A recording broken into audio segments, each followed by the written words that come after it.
Hi there. You're listening to Gift Biz Unwrapped, episode 138. All along, I had really wanted to do something on my own. Hi, this is John Lee Dumas of Entrepreneur on Fire, and you're listening to Gift Biz Unwrapped, and now it's time to light it up.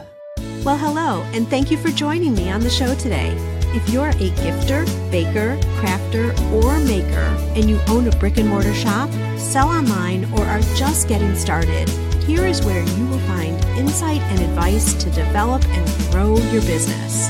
And if you want even more Gift Biz motivation, I'd like to invite you to join our private Facebook group called Gift Biz Breeze. Pursuing your dream should be fun, exciting, and rewarding, not stressful and scary. When you join the Breeze, it's like sitting in the park with friends who bring you all the support and the answers that you need and that you've been looking for. You'll have access to a group of amazing creators along with tools and resources that can catapult your business growth. And a heads up if you're listening right now as this episode is released or shortly thereafter, you'll want to get over into that group soon. I have several special opportunities happening there right now, but you have to be part of the group to participate. I'm talking about free opportunities to affect your business this year, so don't delay. To join the group, go over to giftbizbreeze.com. I look forward to seeing you over there, but for now, let's get on to the show. Today I have the pleasure of introducing you to Bruce Erickson of Summer Classics. In March of 2016, Bruce opened his Summer Classics home store in downtown Highland Park, Illinois. Bruce chose Summer Classics because he has known the owner for over 20 years and has always admired his vision for the company and the industry as a whole. Bruce has been in the furniture industry for over 35 years in both the retail and wholesale sides of the business, but he wanted in with this retail chain. Summer Classics outdoor furniture stands out with its timeless yet fashionable style. Their designers are inspired to create sophisticated products by combining traditional craftsmanship with innovative usage of diverse materials. In a disposable culture, this makes Summer Classics furniture a purchase for the generations. Bruce, welcome to the show. Thank you, Sue. You know, I start out in a little bit of a different way, and that is by having you share a little bit about who you are through your description of a motivational candle. So if you were to create a candle that represents you, what color would it be, and what would be the quote on your candle? So the candle color is going to be blue. It's always been my favorite color. I have a lot of blue things, blue cars, blue clothes, and everything, so it's always been my favorite color. It also just happens to be one of our best-selling colors here in Summer Classics and with Gabby. So it's a color that I've always grown up with wearing and driving as a car. And then as far as quotes on that candle, when we opened the store, I had a good friend that gave me a plaque for my office. And it was a quote from Walt Disney. It says, "All of your dreams can come true if you have the courage to pursue them." I really like that. And I think that says a lot about entrepreneurs in general, and about business people in general, and trying to make them go after their dreams, go after the things that they want to do. So that's what we're trying to do here. The quote surprises me a little bit because you are such an all-together guy. I mean, I know you through the chamber, right? Right. You're so professional. You're so poised. Have you ever had to call on courage yourself? Oh, yeah, absolutely. And people show it and do it in different ways. And I think from opening the store back in my other jobs that I've done, I've been a sales rep for a company like Summer Classics and a couple other outdoor lines in the past and indoor lines. And I think it's always things that you have to draw on, and courage would definitely be one of them. Do you feel you get more courageous over time as you've been successful and start to rack up some things that have gone well, and clearly you get a little bit more confidence, but you think it gets easier to be courageous as you get more advanced in your career? Older is another word too, yes. We're both in the same boat, Bruce. So, yeah, definitely. I think you learn from your mistakes. And if you haven't failed, you're never going to succeed. So there's very few successful people in business or in life that haven't had a failure along the way. And so you got to realize that at some point, something that you try, something you do is just not going to work the way you want it to. And so you move on to different things. All right. Well, I was really interested in getting you on the show, Bruce, because you are running a successful retail shop and it's new. And I think a lot of people right now, I've had conversations like this with my listeners, that they're shying away from retail because it seems like it's too scary now with all the online shopping. So I'm going to be interested in talking a little bit about that in terms of what you're seeing, why you took that chance, etc. But before we do that, give us a little bit of your backstory and how you got into the furniture business in the first place. Well, just coming out of high school, I started working in a retail store back in Des Moines, Iowa. And it was a ski store, a ski shop, and then we had camping and so forth. And I really kind of got the retail bug at that point. So much so that when I had first went into college, I wanted to be a dentist and went through that first year and was working for this guy in the ski shop. And like, I really would rather do this and spend 7 years or 8 years going through dental school. So I took a year off college and worked for him and then went back to school and got my education in retail management. So I had totally switched gears. So I was with him for about 6 years.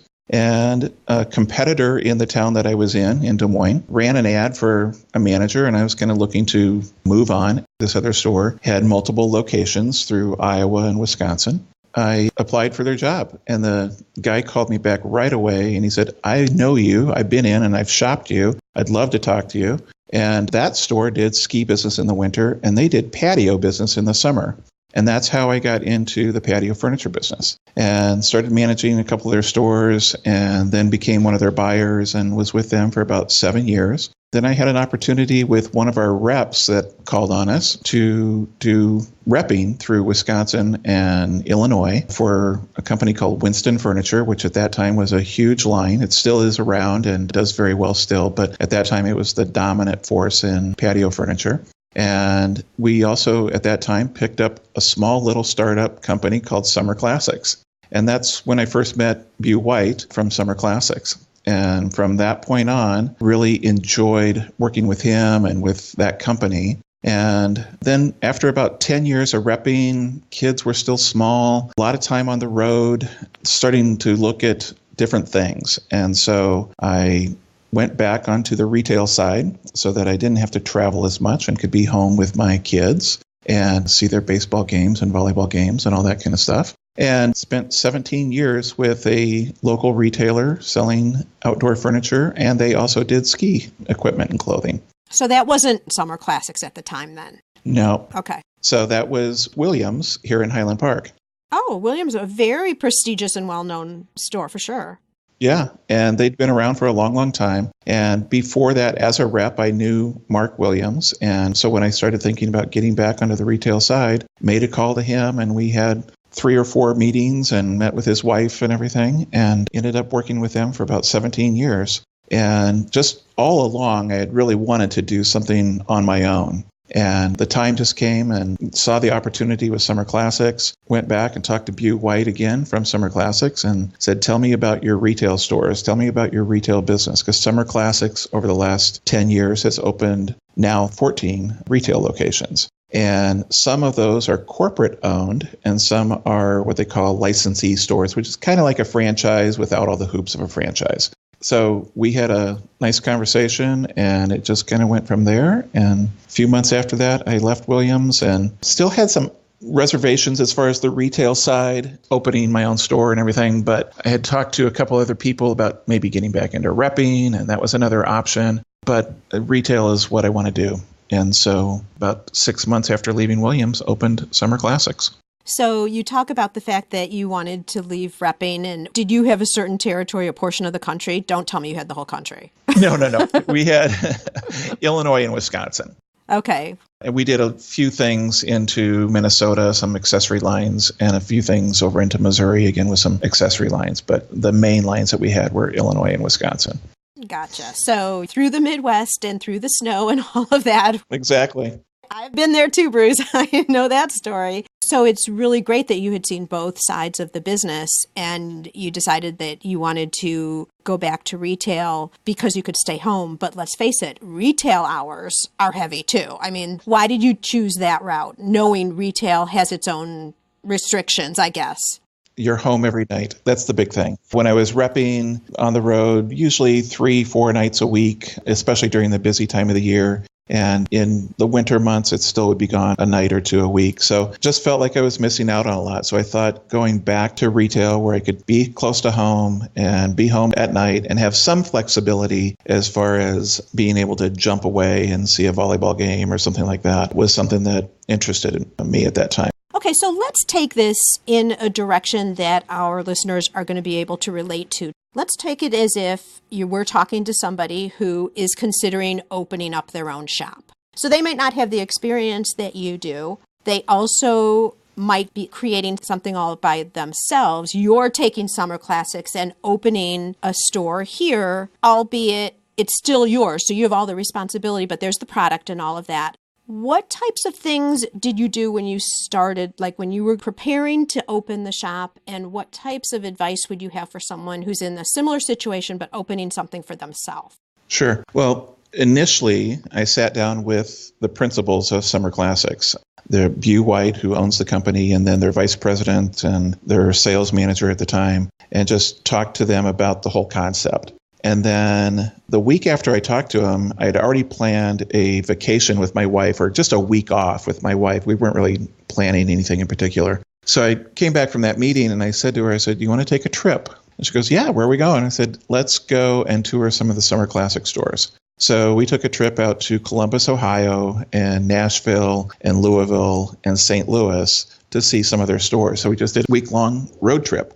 And so those 4 stores, it was interesting because there was 2 licensee stores and 2 corporate stores. So I got to see a mix there, and also got to see a mix in size of stores. So I wanted to see what it would take to do it and what kind of locations should be looking for and so forth. And also the people, how many people would you need to run it and so forth. And it was a great week. We met some terrific people, got a really good feel of the company as a whole. I remember walking away from Nashville, which is an awesome little store. It's only about 3,000 square feet with a little outside display, but they are right in this part of Nashville that has some great restaurants and coffee shops and things like that. And they get like 200 to 300 people through the store a day. So it's a rockin' little store.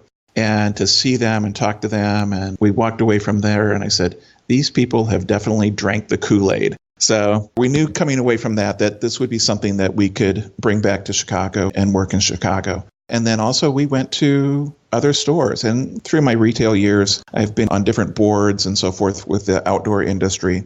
And so I kind of got to know a lot of the people. We went to other stores here in the area. We went out to like Northwest Metalcraft and Viking Ski Shop and different places just to kind of see what they do and how they do it and talk to them. And then as we were going around, like in St. Louis, went to some other stores that I knew down there just to see, again, what they do and how they do it. You were doing that to really validate the idea. Exactly. To confirm to yourself that this is what you wanted to do, and then capturing all the pieces of information you just talked about, like how many people should be in the store, what should the size store be, probably display ideas. Advertising, everything. Everything. Okay, so within a brand like Summer Classics, is every location throughout the country attracting the same type of a customer, or are they different by location too? Pretty much the same customer. And it's one of the things that Summer Classics also tries to do as far as the look of the store is if you walk into our store or you walk into Louisville, Kentucky, you're going to get a similar feel. I mean, each store is different on their own, but in terms of a lot of the merchandising and things like that, it's the same kind of feel. And it definitely draws the same type of customer. Now, in our area where we are, we have a little higher end clientele than maybe what like Nashville does. But still, what we're selling is the same thing.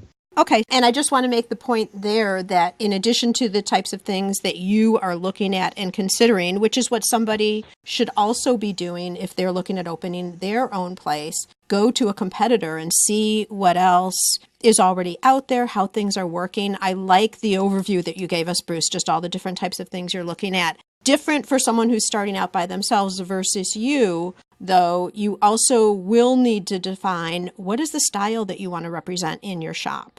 Is it very clean and crisp? Is it more friendly and country? Like, what is the style? Sounds like you already had that all set as you entered into Summer Classics. We did, yeah. And one of the things that you see as you go around to different stores, whether it's the Summer Classics or other successful stores, is they make it an environment that you want to shop in. And you want it to be a friendly environment, welcoming environment, but just you walk in and there's things that you want to look at when you come in the store. And that's one of the things that we try to do on a daily basis is make it a little bit different every time a customer comes in the store. So it's not just the same old packaged store. So it's always a little bit different. So how often do you switch up the floor? Well, we do two major switches. We do one in February when we condense down our indoor furniture and bring out the outdoor furniture. And then we do another one in September, mid-September, first part of October, where we bring in the indoor furniture for the fall. Those are the two major switches. And then during the year, we do at least two other, I won't say major, but rearranging and freshening up. But then on a weekly basis, we get different things in on a weekly basis, that from accessories to even maybe some new styles that are out and things that maybe we're just waiting to come in that want to freshen up the store with. So it's constantly changing. And how many square feet do you have? We have just under 7,000. Okay, so it's pretty big. It's a good size store. Yeah, it sure is. So one other thing, just while we're still talking about as you're analyzing and you're looking at then other Summer Classic stores and then also stores that are in the same industry in the local area. I'm sure you didn't want to just repeat what was already out there because you wanted to make sure that your store looked unique and different. Absolutely. What was your thinking along that end? What did you do there? Well, we spent some time with Summer Classics merchandising team and the people that buy all their accessories, buy all their things for their stores. We sent them pictures of the location. They actually made a trip out, took a look at it to see what it looked like. And then we sat down with them and said, this is what we were thinking. What do you think? And we all kind of got our ideas together and said, let's do this as far as colors. Let's do this as far as paint, floors, everything. And then we went to Atlanta with them in January before we opened to a gift show. And if you've never been to Atlanta, if any of your people have never been to Atlanta, it's a crazy market. It is nuts. I've exhibited there. It's huge. How many floors is it there? Well, there's 3 buildings and they're all about 20 stories tall. And it's all showrooms. It's all showrooms. Yeah. And then there's temporary space and everything. So there are literally hundreds of people that you can look at. But it's nice going through with them because we could be a little more focused. So we could go into 25 showrooms instead of 100. So we kind of got an idea as far as the look that we wanted and everything and went through with them and just started bringing stuff in. And then with the Summer Classics side, we kind of broke away from some of the things that they do to make it a little more specific for our market. So it was colors that were a little bit different, some of the styles that we knew would sell. Whereas the Summer Classics corporate stores, you will see the same groupings pretty much in each individual store and colored the same in each individual store. But we wanted it to be a little bit different. We wanted it to be specific for our location and what we knew could sell in our location. And how did you know? Just from being in that business for 17 years locally. The industry knowledge, and then what about your customer? Were there any focus groups or something like that? Now, you're also from the area, so you have a better feel for it and probably what to look for. But if someone isn't really sure about their customer, any suggestions on how to find out that information before you purchase everything or design your whole store only to find that it's not a connection? Well, I think you can, again, go to local competitors, look and see what they're doing. As far as customers go, reach out to people you know, reach out to friends, reach out to colleagues in the industry as far as, especially ones that might be local, just to see what kind of ideas they have and things that they like, places that they like to shop. That I think would certainly help people to do that too. What I like about what you're just saying is it doesn't have to be really hard. You just have to go with the right mindset of what you're looking for. Absolutely. You're looking to understand what the market likes and accepts, not what you like.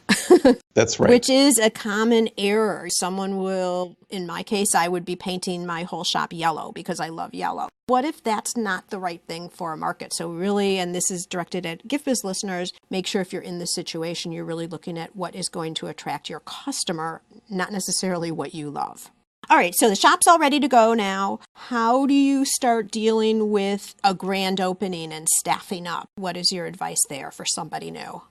Well, I was fortunate in that there were some people that I had worked with over the past 15 years that were also interested in coming with me and working with me. And then there were some other people that I knew just from designers and so forth that wanted to be a part of it. So from a staffing standpoint, I was very fortunate. I didn't have to run a bunch of ads and interview a bunch of people. I kind of knew who was going to be coming with me and who was not going to be coming with me from almost the very beginning. So the staffing part for me was really easy. And I was very fortunate to get a lot of experience to come along with me. That worked out well. But as far as the grand opening side of it, again, I go back to the Summer Classics team, and we had weekly meetings weekly phone calls that would take us all the way through things. We had from signing the lease to the colors in the building and the paint and the floors and all that all laid out. And then we just put it on spreadsheets and went through on a weekly basis to check to see where we were. And then it was like buying computers and all that kind of stuff. Then the grand opening event, I have to credit my wife on that. She's a great party planner. And she put a lot of the things together for the grand opening. And from entertainment to, the entertainment we ended up changing kind of at the last minute because Bew White from Summer Classics offered up one of their guys in Birmingham to fly up to sing at our grand opening. The guy is awesome. He sat there for 3 hours and sang all through the night. And he's got an amazing voice. In fact, we've told him he has to go on America's Got Talent or something like that, or The Voice. So he's really, really good. But she put together all the gift packages and stuff for everybody that showed up. And it was a fun night. We probably had 250 people that night throughout the evening. And it was a good party. It was a good party. You are right. And the other thing that I think was so great, so kudos to your wife. I didn't know who planned it. I thought you had a professional planner, but you involved people from the community, which was wonderful in terms of the appetizers and all of that. But the thing that was so obvious to me, I mean, your store is very upscale and very nice and very polished. And the event was the same way. It was totally in line with your brand. So as a grand opening, this is the first opportunity, Gift Biz listeners, again, to present yourself to the public. So you want to make sure that the connection is clean in terms of what your messaging is, who you're representing, who your customer is. And Bruce, you guys landed it. It was fabulous. And I have to say, I loved the candle that was in the goodie bags. Oh, yeah. Yeah. Left. And especially because they had your initials SC. Right. And my middle name is Christine. So SC was like, so I'm saying you named them for me. I'm just going with that. That's so good. I still have mine. People say it's Santa Claus. Oh, there you go. But we'll go with Sue. Yeah. I can be second to him, to Santa Claus. That works for me. Yeah, that was fun. Yeah, it was great. Really, really great. Where did something go wrong there? What cautionary tale or something with the grand opening in specific would you caution people about? Well, I think there's just from the whole opening thing, from the very beginning, the planning of it, there's different things along the way that challenges. I think, first of all, as a new business, from a personal side, never had a problem getting a loan, never had a problem going to the bank and getting money I would need for a home or anything like that. But as a new business, they look at you a lot different unless you put all your personal assets on the line. Like everything? Well, like if you want to mortgage your house or put another mortgage on your house or something like that, or do personal guarantees and things like that. And that got a little scary for a little while. I was like, wait a minute, hold on. I don't want that. I want it as my business. This is the difference between being an employee and an owner. It is. And I've never been one to carry a lot of credit cards. And one of the banks, or my bank that I was dealing with at the time, they said, just go get a credit card. That's your best line of credit right away. And I'm like, really? I said, you guys can't just do something unless you jump through all kinds of hoops and again, put a lot of personal things on the line. It's hard to get that money up front. So like going to Atlanta and buying accessories, a lot of people don't want to give you credit right away because you haven't been in business. You don't have a store yet. So you're buying it on a credit card. So that was a little bit different.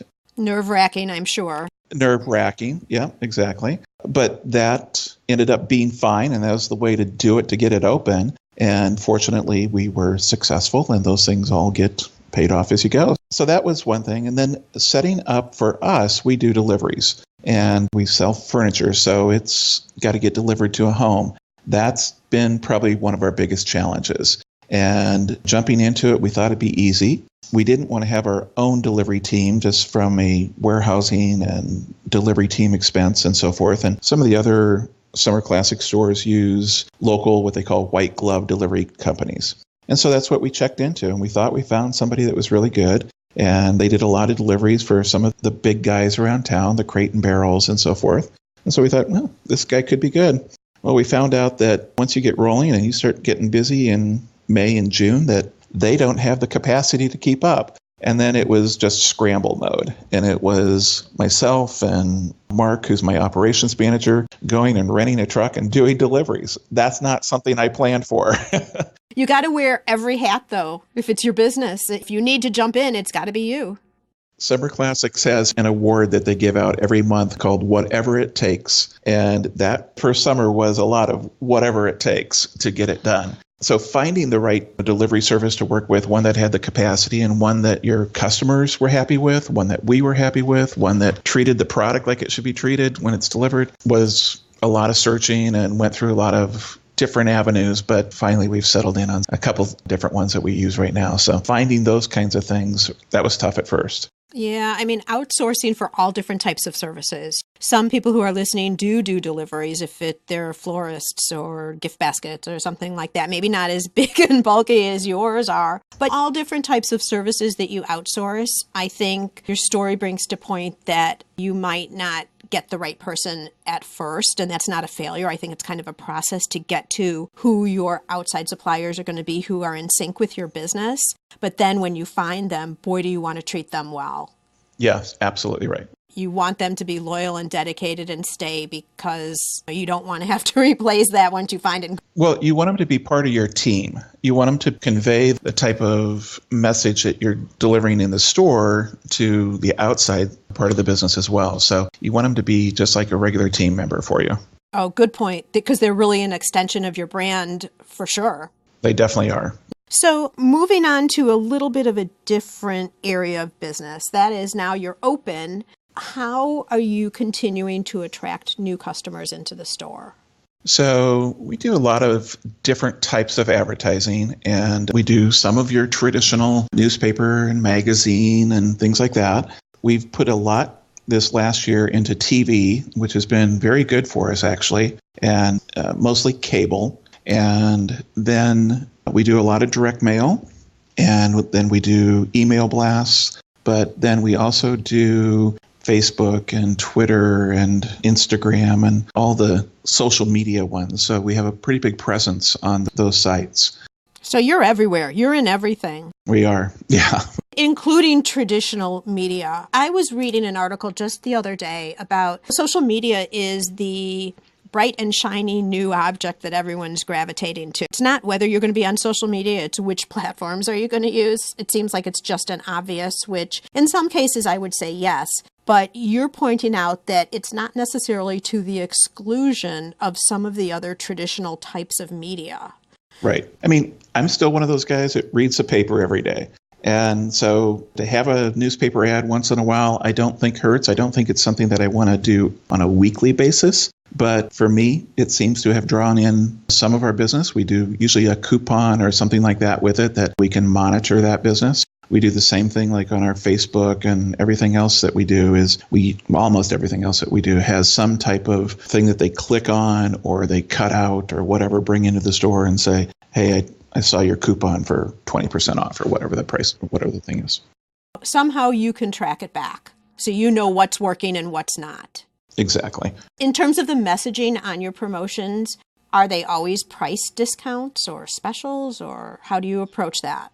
So we do a fair amount of promotions, especially in the patio side of the business. We don't do quite as much on the indoor side, but on the patio side, we do a fair amount of promotions through the spring and into the summer. But at the same time, we do some Chicago Magazine and Modern Luxury.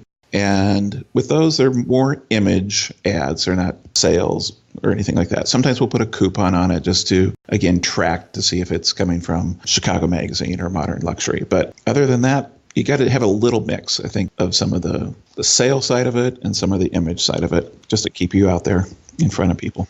I'm glad you say that because I think a lot of people think that to attract people, you always have to be discounting your product. And if you do that, I actually just had a conversation about that with my assistant the other day. You train people not to shop with you until you have something on sale. Right. So you have to be really careful not to set that kind of an idea in your customer's mind. I mean, if you have certain products or promotions, as you're talking about, Bruce, then maybe a discount, or you're combining things together to reduce a price because it makes sense. But not just to, like I was saying, train a customer that, they're going to have sales, so I'm just going to wait till next week. Maybe it'll be on sale.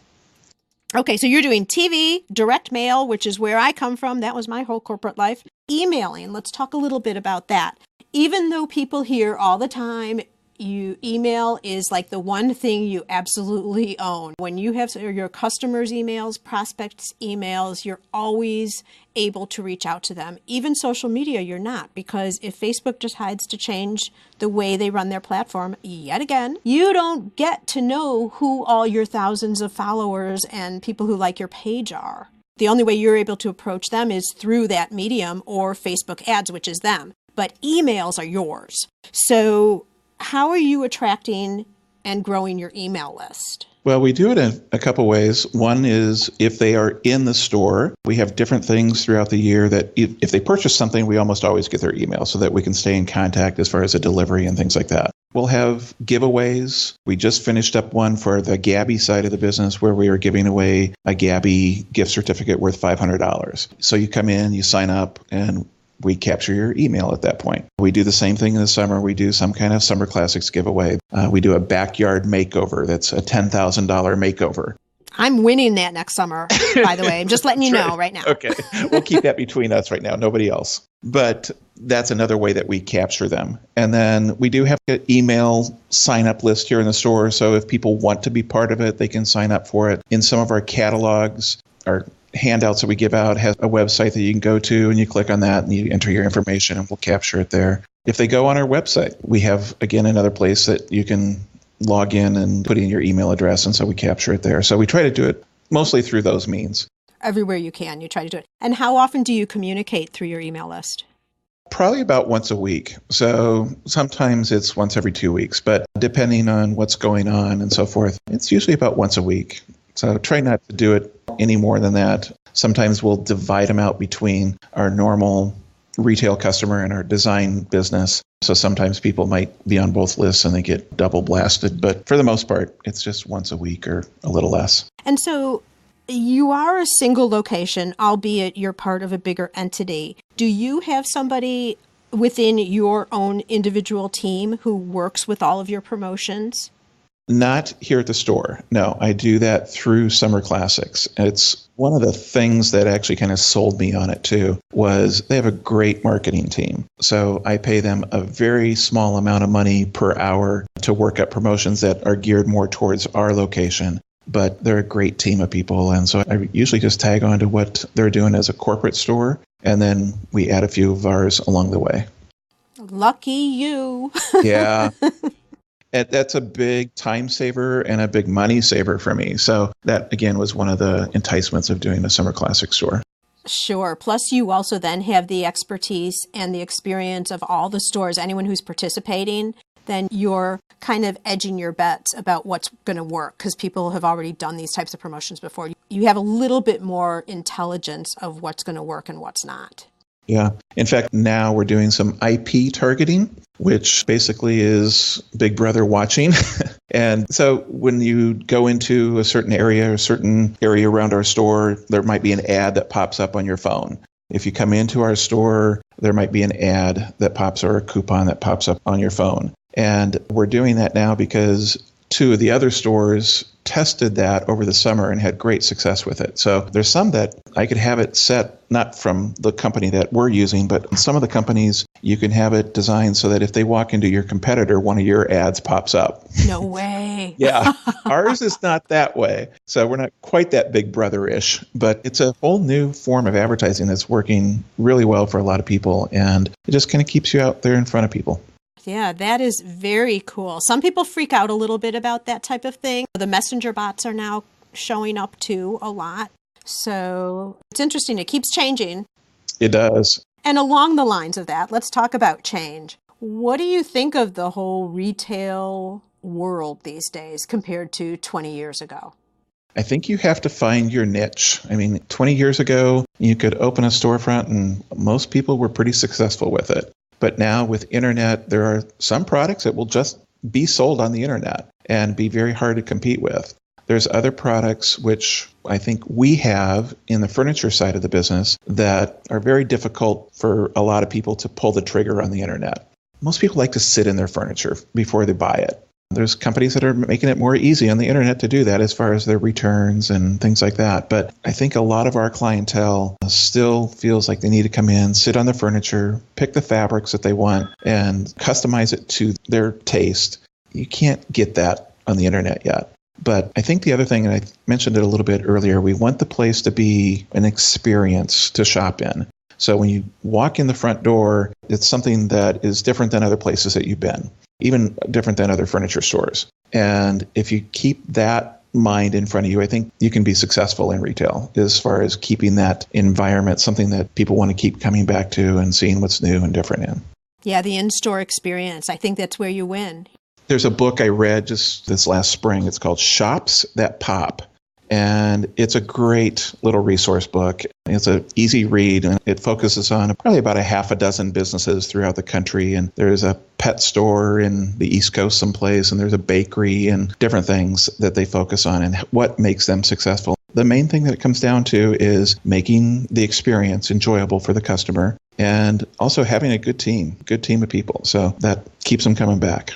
Yeah, because if your team, we talked about this on a show a couple of episodes back, that it's a very fine line with your team. And I'm just talking about when a customer comes into the store, because you can't ignore them, but you can't be on top of them every step of the way either.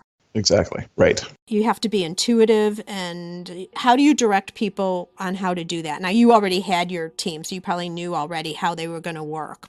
Yeah, but I think it's different with every guest.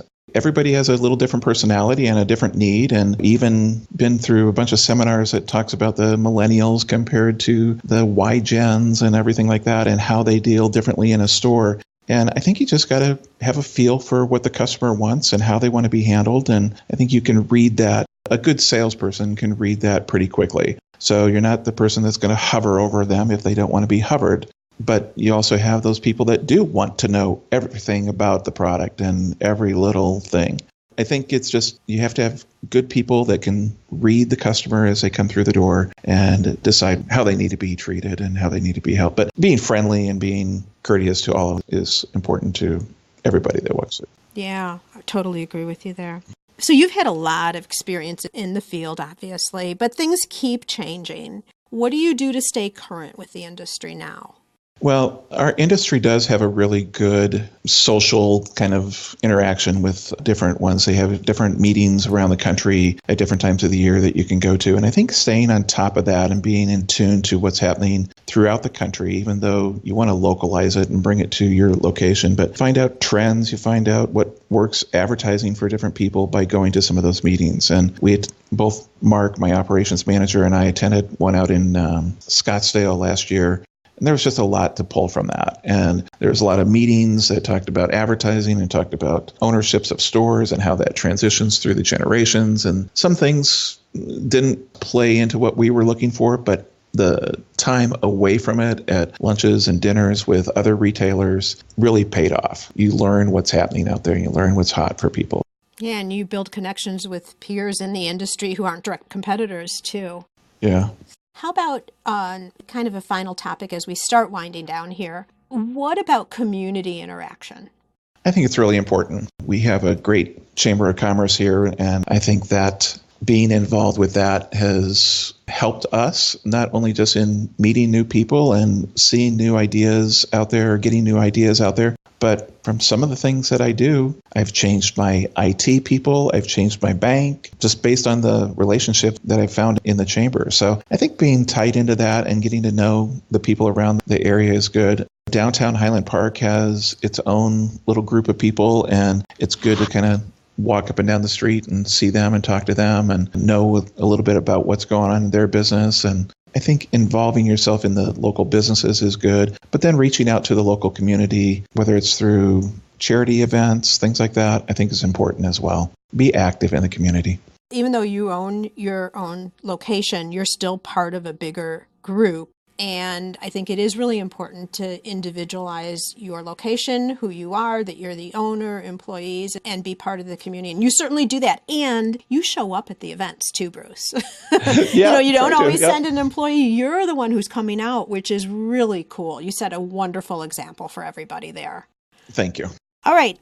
Advice for someone who's starting out, someone who, like, maybe they are working out of their house right now, but they are a people person and they're thinking, yeah, maybe I ought to look at this brick and mortar type idea. What advice would you give them as they're thinking through the decision? Because it isn't right for everybody. We know that. What would be your advice if you were sitting across the table from them? What would you say? Well, I think look at who your customer is, and can you take that, what you're doing right now, and bring it into a store? And then as far as locations and things like that, what's going to make you successful? Do you need the walk-by traffic, or are people going to come find you? And so things like that. And like I mentioned before, go out and talk to other stores, shop other stores, see if you can take your concept and bring it out to your own retail location. Don't be afraid to do it. I think, like I said before, a lot of people fail, but pick yourself back up and you start all over again. So like I said, talk to people in the community, get ideas from them, and look at other cities that might have things like you're currently offering and see if they have a brick and mortar and how it works for them. So just do as much research as you can do. Great advice, because I think a lot of people, when they start thinking, the first thing they think of is, oh, let me go look and see what locations are and how much it's going to cost, versus doing more of that market analysis like you're describing. Yeah. So I think that is a key to success. I have a theory about retail. Tell me what you think about this, Bruce. Everyone's gravitating online. It's convenient. It's easy. Pretty soon, the drones are going to be dropping our product probably right through the front door. Well, and I hear Amazon's looking at being able to open your door and place products right inside, which is a little crazy. But everything seems to be cyclical. And I kind of have a feeling that although online is the bright and exciting thing right now, that it's going to come back. It's going to circle back. Online will always be there, obviously, but it's going to circle back to people wanting to come back in and have that personal interaction. Right now, I think people are worried about it, but I don't think retail ever is going to be gone forever. I would totally agree. I think some of the big box people are going to have some difficulties unless they change what they do inside the stores. We've all been into different stores where it's difficult to shop. They load it with stuff that closeouts and clearance items, and you can hardly make your way through the aisles. And there's very few trained salespeople there, and it's just not a fun place to shop. Until they change that, I think they're going to have some problems. I think that's what plays into the smaller retail stores like us and other people, that if you give that person that personal experience, you can compete against the internet people. I agree 100%. Okay, so Bruce, at this point, I would like to offer you a virtual gift. It's a magical box containing unlimited possibilities for your future. So this is your dream or your goal of almost unreachable heights that you would wish to obtain. Please accept this gift on behalf of me and my listeners, and let us know what's inside your box. In the box would be another location. Really? Oh. We're looking right now pretty seriously at something western suburbs. I don't know the time frame on it yet, but we actually draw a lot of people in from some of the western burbs, and we've went out and checked to see what's available out there as far as locations. So we have some feelers out there right now, and we just got to see if everything can come together to do it. But that's what we would love to do. So you cannot respond to me, but I'm thinking Barrington. I'm just putting it out there. I'm just putting it out there. I have no idea. I will tell you, there is a guy I know that he's the vice president of leasing down at the Merchandise Mart, and he and I have become very good friends. And he lives in Barrington and commutes every day into the Merchandise Mart. And he said, you got to have a store in Barrington. So it's funny you would mention that. Yeah, I totally see it. I mean, that's a neat area. There's other ones like St. Charles and Hinsdale and Naperville and those areas that we're kind of looking for. It'll be exciting to know. Yeah. When it can be announced. We'll let you know. All right. So, Bruce, great information that you've given us. If our listeners, because not all of them are obviously in the area, in fact, the majority of our listeners aren't, they're worldwide. If they want to just take a peek at what you've got going on, what would be the best place for them to go? Website, Facebook page? Where would you send them? Either one. The website shows everything that we do. So at summerclassics.com, you can see what Summer Classics as a whole is from product and everything. And then there's a link into the store locations there, and you can see our store on that as well. So that gives you kind of a peek into the store itself. And then Facebook, Twitter, any of those work out real well. Wonderful. Well, I really, really appreciate you spending the time with us. Your insight, because you've had so much experience, both from the wholesale side and then retail, and then being in retail for a while and choosing to go back, which is really interesting. I don't often meet people who do. But you have a great thing going, and you, as I've said before, are a perfect fit to be the owner of this very classy chain store. I'm not even sure what to call it in terms of Summer Classics because it's just such a total fit. So I'm going to be interested and excited to see how things progress and your second location, although I'm staying here because this is way closer to home for me. Just don't ever give up on those SC candles. That's all I have You got to say. it. You got it. All right. Well, much success to you. I obviously know I'll be seeing you around, and may your candle always burn bright. Thank you. Today's show is sponsored by the Ribbon Print Company. Looking for a new income source for your gift business? Customization is more popular now than ever. Brand your products with your logo, or print a Happy Birthday Jessica ribbon to add to a gift right at checkout. It's all done right in your shop or craft studio in seconds. Check out theribbonprintcompany.com for more information.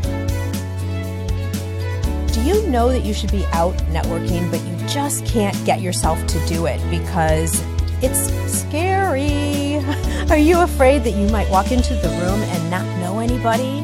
Or that you're going to freeze when you get up to do that infamous elevator speech where you talk about yourself and your business? Well, I'm here to tell you that it doesn't need to be scary if you know what to do. To help you with this, I would like to offer you a coffee chat. For the price of buying me a cup of coffee, we can sit down through an online video and I'll tell you everything that I know about networking and how I have personally built 2 multi-six-figure businesses primarily through networking. You'll walk away with a solid understanding about how networking can truly grow your business. And you're going to have newfound confidence because I'm going to give you 10 fill-in-the-blank templates that you can use for your introduction message. To learn more about this opportunity, just go over to bit.ly/network ninja. That's bit.ly/network ninja.